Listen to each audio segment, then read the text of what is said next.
સાંજનો સમય હતો, રસ્તો સાવ સુમસામ હતો અને આકાશમાં કાળા વાદળો ઘેરાયેલા હતા.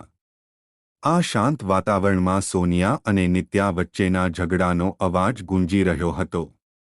બંને વચ્ચેની કડવાશ હદ વટાવી રહી હતી.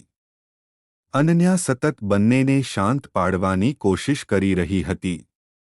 તે સોનિયાનો હાથ પકડીને તેને મોટર, કાર પાસે લઈ જવાનો પ્રયત્ન કરતી હતી, પણ સોનિયા આજે કોઈનું સાંભળવા તૈયાર નહોતી.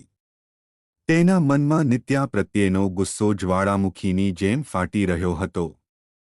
અનન્યા તેને વારંવાર સમજાવતી રહી, સોનિયા, પ્લીઝ શાંત થઈ જા, આ રસ્તો બરાબર નથી, પણ સોનિયાએ અનન્યાનો હાથ ઝટકારી દીધો. બરાબર એ જ ક્ષણે નિત્યાના ફોનની રિંગ વાગી. નિત્યાએ ફોન ઉપાડ્યો અને થોડે દૂર જઈને વાત કરવા લાગી.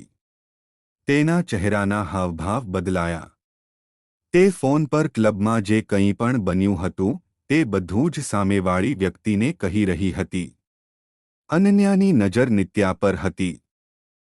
તે જાણવા માંગતી હતી કે આ રહસ્યમય વ્યક્તિ કોણ છે જેની સાથે નિત્યા આટલી ગંભીરતાથી વાત કરી રહી છે. શું આ ફોન કોલ તેમની જિંદગીમાં નવી મુસીબત લાવવાનો હતો?